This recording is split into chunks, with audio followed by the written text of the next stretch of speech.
Se calcula que más de 30 millones de personas en el mundo sufren la enfermedad de Alzheimer, más de 1 millón en España.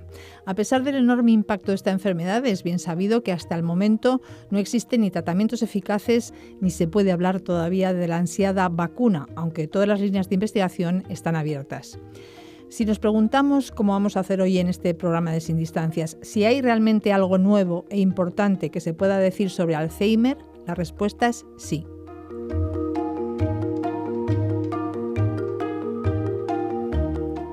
Francisco Javier Moreno Martínez es profesor de la Facultad de Psicología de la UNED en el Departamento de Psicología Básica 1 de esta universidad. Con su ayuda y con la de su invitado, un buen colaborador de este espacio, el doctor Miguel Goñi, nos vamos a poner al día sobre los nuevos planteamientos que se están abriendo paso en torno a la enfermedad de Alzheimer.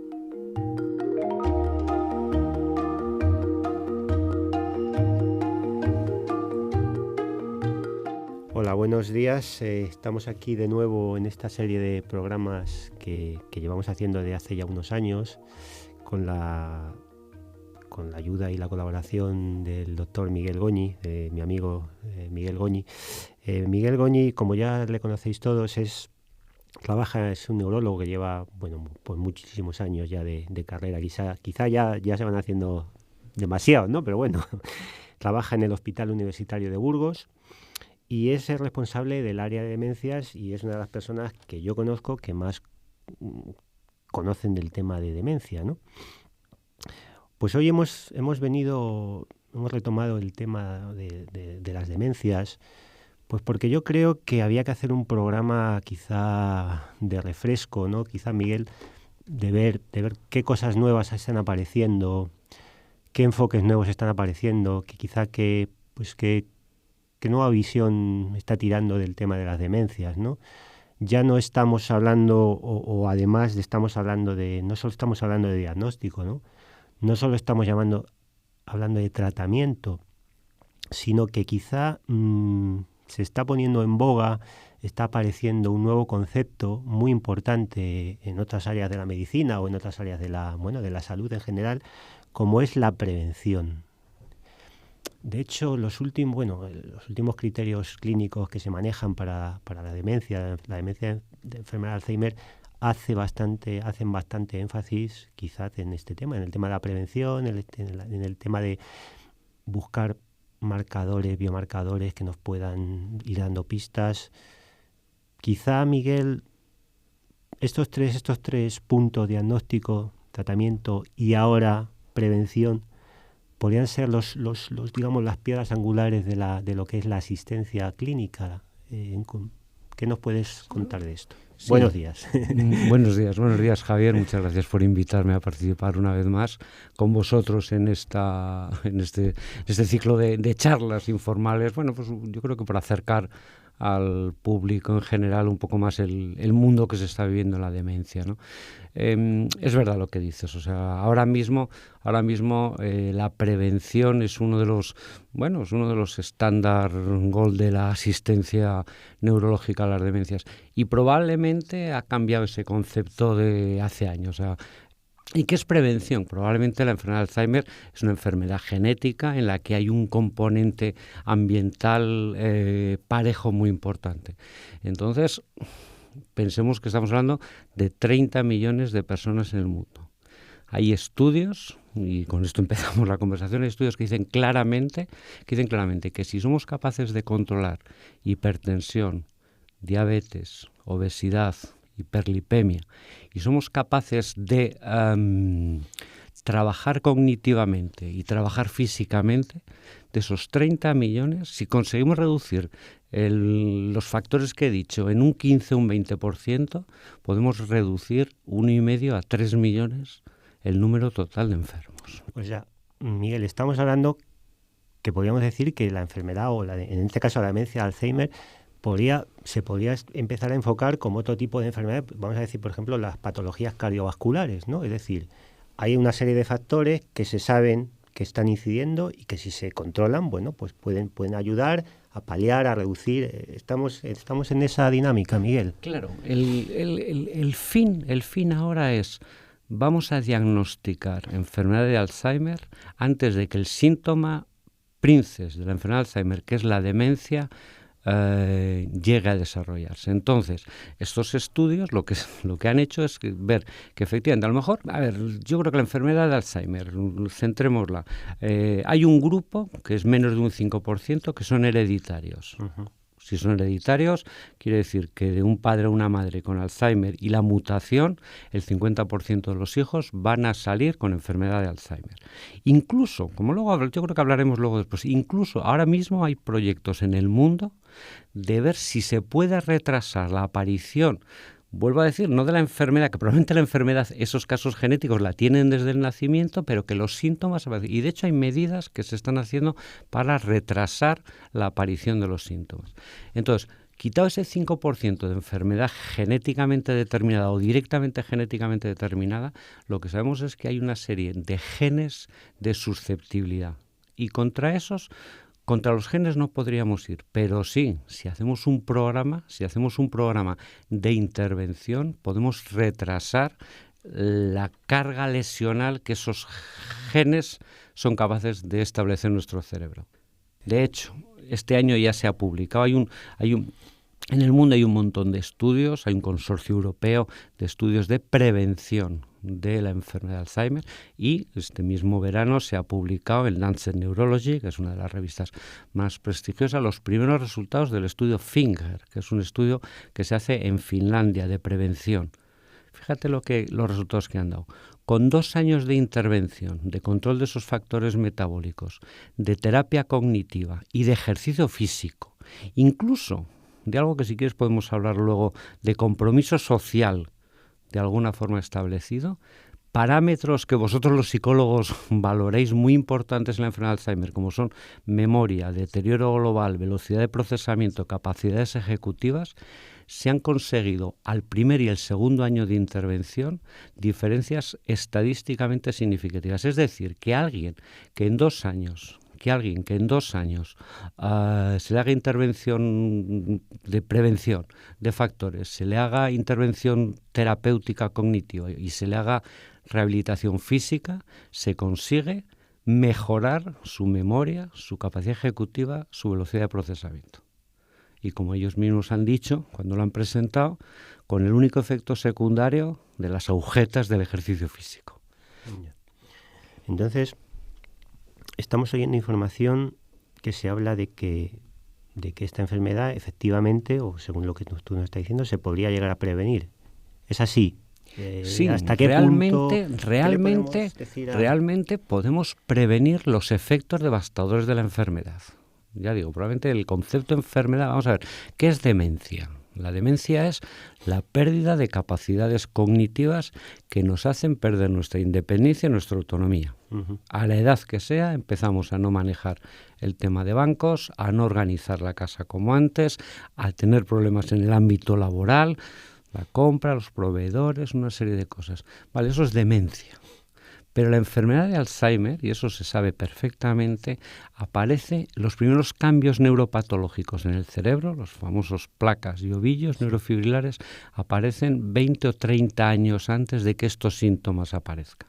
Entonces, efectivamente, tenemos ahí 20 o 30 años en los que podemos hacer campañas de prevención. Vuelvo a decir, no para que los ovillos y las placas no aparezcan, pero sí probablemente para que la repercusión de esos ovillos y esas placas realmente sea menor.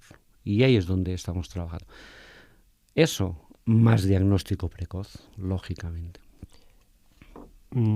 Por ejemplo, me estás queriendo decir, o quizás eso es importante que quede claro a las personas que nos están encontrando. Yo, por ejemplo, tú o bueno, muchos de los que estamos aquí, podríamos tener ahora mismo ese tipo de problemas en nuestro cerebro y estar funcionando aparentemente bien. Está claro. Y probablemente si se con este tipo de intervenciones podríamos, en algunos casos, no, desgraciadamente no en todos, ¿no?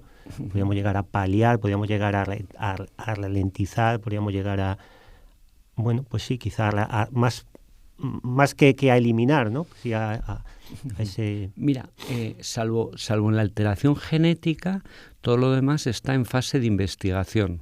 Por tanto, tomémoslo con la cautela que hacen los estudios de investigación. Pero nosotros podríamos mediante una prueba de neuroimagen, lo que llamamos ahora el PET amiloide, es decir, una exploración cerebral que lo que hace es marcar con un marcador que ilumina el cerebro donde hay amiloide, podríamos detectar, vamos a decirlo un poco, ya digo, y que se me tome en serio, vamos, se me tome en realidad como un proyecto de investigación. Podríamos marcar todo el amiloide que hay en la población, todas las personas que tienen ese amiloide. Sí.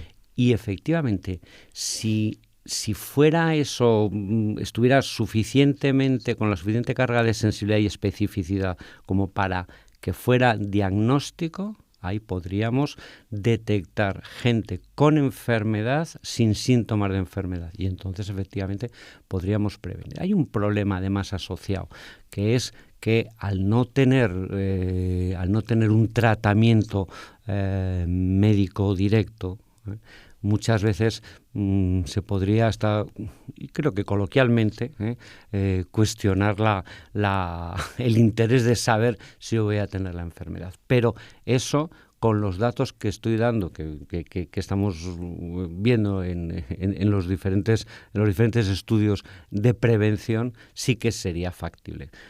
Nosotros decimos hoy en día, si en edad media de la vida, sepamos o no la carga de amiloide que tengamos en el cerebro, hagamos estos factores de prevención, hagamos ejercicio y hagamos terapia cognitiva, mantenimiento de funciones cognitivas, porque eso seguro que es beneficioso para prevenir la enfermedad.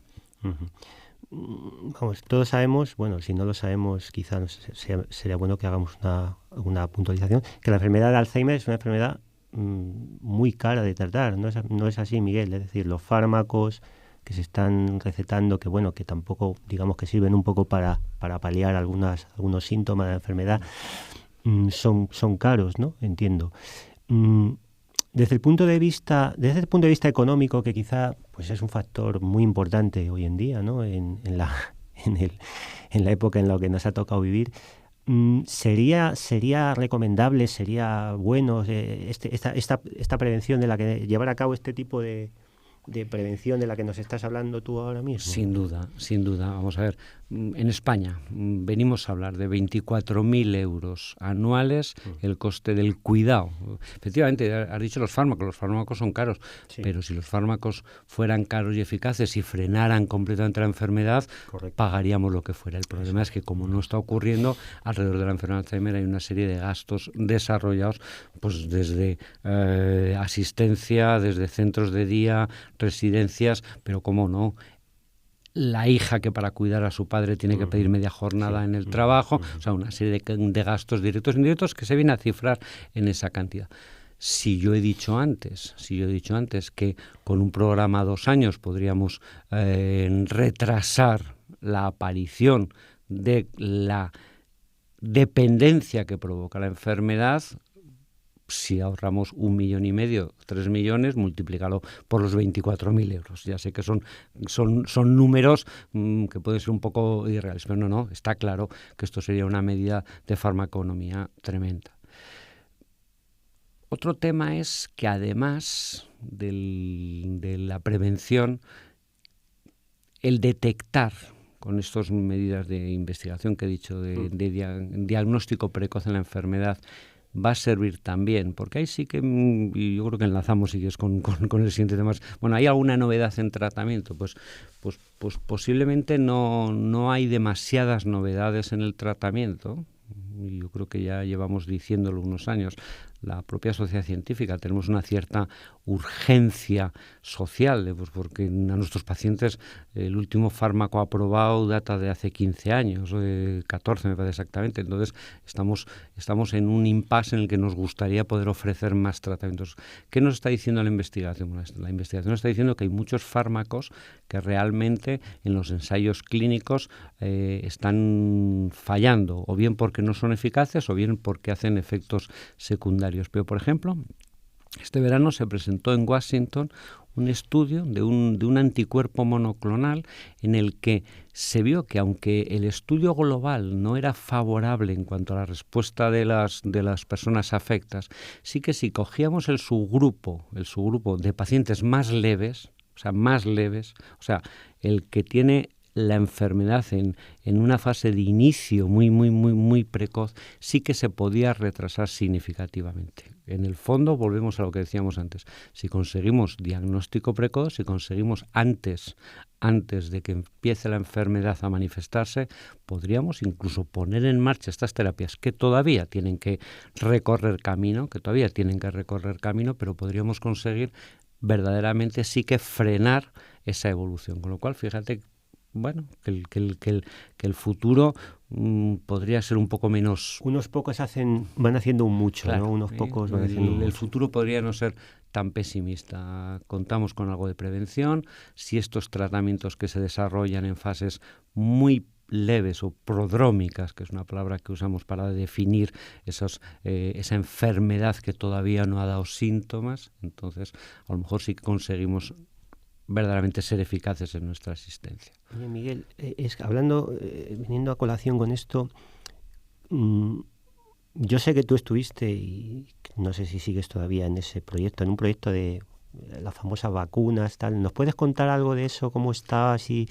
Porque yo creo que es un tema que también le interesa a la gente, el tema de si esto se podría hacer esa prevención, ¿no? Que sería meter esa... Aquel estudio famoso de la vacuna amiloide que sobre todo lo que hizo fue popularizar un poco el tratamiento de la enfermedad o las líneas de investigación del tratamiento de la enfermedad, dio paso, porque cuando se probó la vacuna, lo que se llamaba la vacuna, pues realmente se vio que era inviable porque producía muchos efectos secundarios, sí. a pesar de que luego, y estudios que se han hecho necrósicos de aquellos pacientes, sí que se vio que realmente la vacuna disminuyó la carga amiloide. La carga amiloide es eso que antes yo contaba, que es lo que acaba provocando que en el cerebro aparezcan esa proteína anómala que se pega ahí a las neuronas y que las hace destrozarse. Entonces, esa vacuna amiloide sirvió para que promotores farmacéuticos desarrollen un grupo de tratamientos que son digamos los anticuerpos monoclonales contra la amiloide, que se llama. Es decir, que no sea el cuerpo el que provoque la defensa contra la amiloide, sino que se la demos. Y eso es un poco una de las líneas. Hay varias líneas de tratamiento actual, pero esa es una de las líneas que más estamos llevando. Ha habido tratamientos en esos anticuerpos monoclonales que ya han dado los resultados y se han visto que eran negativos, pero por ejemplo eso que yo estaba comentando antes es uno de los tratamientos o uno de los análisis de su grupo que se ha hecho de esos estudios iniciales, es donde se ha visto que estos anticuerpos monoclonales en un grupo muy selecto de la población, y no es tan selecto como que esté en una fase muy leve de la enfermedad, puedan servir. Yo creo que en los próximos años, y ahí sí que creo que no a demasiados años vista, vamos a ver novedades importantes en este sentido. Sí, hay una cosa que antes has comentado cuando hablabas del estudio que se llevó en Finlandia, que a mí me interesa particularmente. Hablas de ese compromiso social. ¿Qué nos puede decir de ese? Porque es un término yo creo que también interesante. Pues hay estudios. A veces no se pueden establecer unos paradigmas de puntuación muy determinados.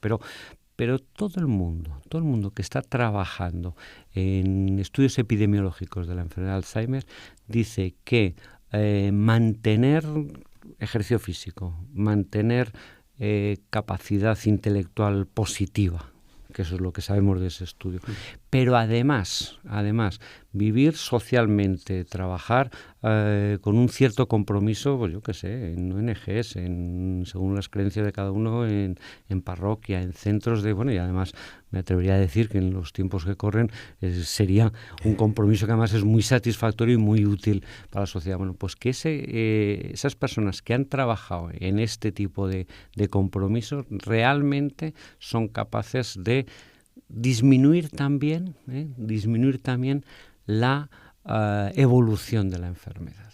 Entonces, desde ese punto de vista, ¿cuáles son los mecanismos fisiopatogénicos de eso? Pues a lo mejor no lo sabemos, pero está claro que hay excreción de sustancias químicas a nivel cerebral que favorecen, pues un poco la integridad neuronal gracias a ese tipo de actividades, ¿no? Bueno, y no sé, al final quizá, bueno, creo que nos has comentado que de pasada que no hay ningún fármaco nuevo que haya, bueno, que haya salido en los últimos años, ¿no? Al final, ¿cuál es tu punto de vista? ¿Diagnóstico precoz, no? ¿Prevención?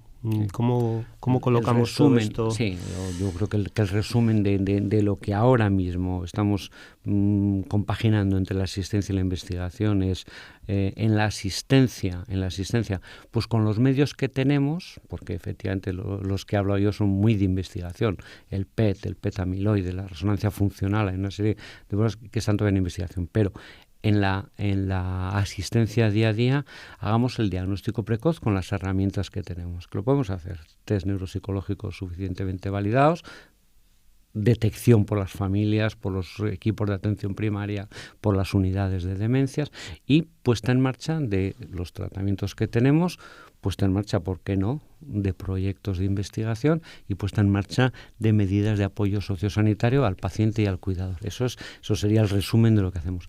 En investigación, ¿en qué estamos? Pues en que efectivamente anticipemos con el diagnóstico el grupo de enfermedad o de pacientes con enfermedad prodrómica y a esos pacientes hagámosle un tratamiento, un ensayo farmacológico con nuevos tratamientos. Y las líneas de actuación de los tratamientos, pues en los dos. Uno, o liberar el amiloide que se ha formado, o como probablemente pensamos, intentar prevenir que se produzca ese amiloide. Dos, proteger a la neurona, a lo mejor bloqueando esas enzimas que ayudan a destruir la neurona, provocando de alguna forma una protección a la neurona. Esas serían las líneas de investigación y esos son los fármacos que están ahora en fase de investigación.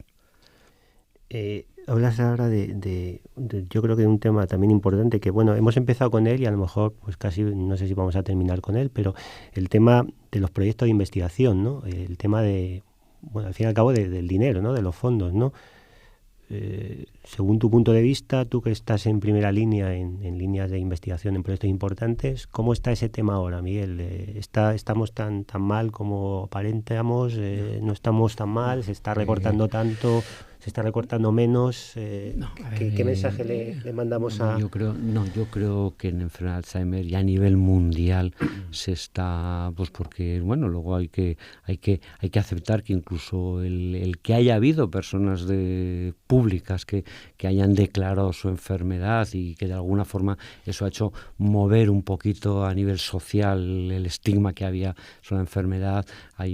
Ahora mismo hay fondos universales de manejo tanto de la Comunidad Europea como de Estados Unidos para investigar en enfermedad de Alzheimer. Yo diría que efectivamente podemos estar hablando de recortes en el día a día puntuales. Yo creo que pues hablar de recortes sí que se notan más en la calle, en el día a día de nuestros pacientes, que a nivel de grandes proyectos de investigación. Esos se siguen haciendo. Yo creo que en ese aspecto sí que podemos confiar en que vamos a seguir viendo resultados. Y no sé, yo creo que quizá un poco para terminar, a mí me gustaría, ¿qué mensaje, Miguel, tú como neurólogo, como hombre que vive con estos pacientes el día a día, qué mensaje podemos transmitir aquí a las personas, bueno, tanto a las que padecemos o padecen la enfermedad como que tienen, en fin, qué mensaje, cuál es el panorama que crees tú que se vislumbra en este tema? Pues enlazando y resumiendo lo que hemos hablado. Mira, una cosa que nos preguntan, ya que hemos mezclado un poco genética con prevención, una cosa que nos preguntan mucho en la consulta es, a ver, mi madre tuvo Alzheimer, una hermana de mi madre tiene Alzheimer, ¿qué posibilidades? Bueno, pues uno de esos estudios que al principio contaba, que hablan de cómo me puedo yo preparar a los 50 años. O sea, yo soy hija de un paciente de Alzheimer, o hija o hijo, que tengo 50 años y estoy preocupado por tener la enfermedad de Alzheimer. Bueno, pues hay estudios, y hay uno concreto también, que yo creo que es también finlandés, que hace una especie como de proyección de lo que puede pasar a los 20 años, de tener, de plantearte cómo es tu vida y tu relación con la demencia. Vale, pues el ser hijo o hija de paciente con enfermedad de Alzheimer, digamos que te da un riesgo relativo de 3, es decir, tienes como 3 veces más riesgo de tener una enfermedad de Alzheimer cuando llegas a los 70 años, por ejemplo. Bueno, pues esos factores, si cuidas esos factores que yo te he dicho, el tabaquismo, que me parece que se me había olvidado al principio, por supuesto es importantísimo, el tabaquismo, la hipertensión, la obesidad, la diabetes, la hiperlipemia y la falta de terapia cognitiva, el riesgo, si tú no cumples con ese cuidado, puede llegar hasta 16 veces. Es decir, es mucho más importante a los 50 años cuidarte que preocuparte porque seas hijo o no seas hijo. Y eso lo transmitimos en la consulta. Entonces, a la gente le decimos, no, vale, cuida al familiar que tienes afecto a la enfermedad, pero no te agobies porque lo puedas tener. Que lo puedes tener, pero cuídate desde el punto de vista médico, desde el punto de vista fisiológico de tu cuerpo y, como has dicho antes, incluso desde el punto de vista emocional. Y con eso llegarás a los 70 años con mucha más salud.